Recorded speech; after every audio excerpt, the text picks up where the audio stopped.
Hello বন্ধুগণ, প্রথমে আমার এই ভিডিওটি সাবস্ক্রাইব করুন এবং একটি লাইক দিয়ে পাশেই থাকুন। এটি হচ্ছে অনুকূল ঠাকুরের আশ্রম।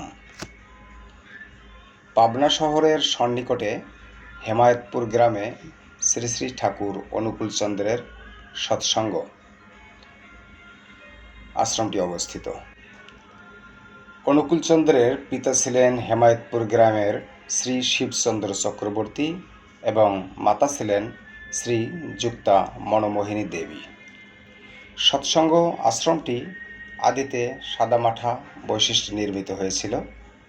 এতে কোনো উল্লেখযোগ্য স্থাপনা বা স্থাপত্য বৈশিষ্ট্য পরিলক্ষিত হয়নি। তবে বর্গাকৃতির ভবনটির শীর্ষদেশ 4টি ত্রিভুজ আকৃতির ক্রম হ্রাসমান ছাদে আচ্ছাদিত ছিল। এ মন্দিরের শিখর ক্ষুদ্রাকৃতির কলস ফিনিয়ালে আকর্ষণীয় বৈশিষ্ট্যমণ্ডিত ছিল। মন্দিরের পাশেই শ্রী শ্রী ঠাকুর অনুকূলচন্দ্রের পূজার ঘর অবস্থিত।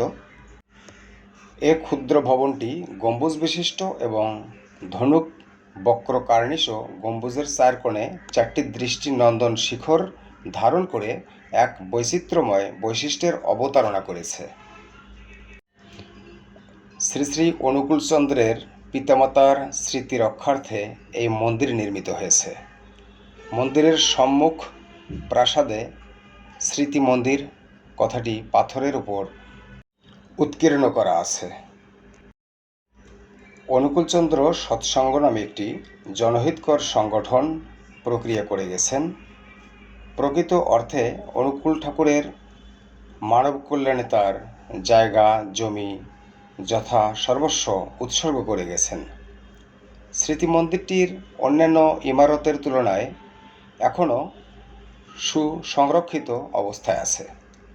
সম্প্রতি নবনির্মিত সৎসঙ্গ আশ্রম মন্দির সমন্বয়ে গঠিত স্থাপত্য নিদর্শনটি সহজেই সবার দৃষ্টি আকর্ষণ করে। এখানে শ্রী শ্রী অনুকূলচন্দ্রের জন্ম ও মৃত্যু বার্ষিকীকে কেন্দ্র করে বিরাট অনুষ্ঠানের আয়োজন করা হয়। ওই সময় এখানে প্রচুর লোক অতিথির সমাগম হয়। শুধু বাংলাদেশ থেকেই না, ভারত থেকেও অনেক লোকজন এখানে আসেন। তাই এই সম্পদের প্রয়োজনীয় মেরামত ও রক্ষণাবেক্ষণ খুবই জরুরি। সংশ্লিষ্ট বিভাগের মাধ্যমে আশ্রম এলাকায় প্রয়োজনীয় পর্যটন সুবিধাদি প্রবর্তন করা হলে সারা বছরই এখানে দেশি বিদেশি পর্যটকগণ আসা যাওয়া করবেন। এখানে মূলত স্বাবলম্বন ও পরনির্ভরশীলতা ত্যাগের দীক্ষাই অনুকূলচন্দ্রের সৎসঙ্গ আশ্রমের আদর্শ। তিনি মানব কল্যাণে তার সম্পদ জায়গা সব কিছুই উৎসর্গ করেন। পেশায় হোমিওপ্যাথিক চিকিৎসক অনুকূলচন্দ্র দৈনন্দিন জীবনে চলার পথে অনুসরণযোগ্য বহুবিধ নির্দেশ দান করেন, যেগুলো ভক্তদের কাছে মহাবাণী রূপে সমাদৃত। এক হিসাব অনুযায়ী অনুকূলচন্দ্র 82টি বাংলা এবং 12টি ইংরেজি ভাষায় বই রচনা করেন। এগুলোতে ধর্মশিক্ষা সমাজ ইত্যাদি বিষয়ে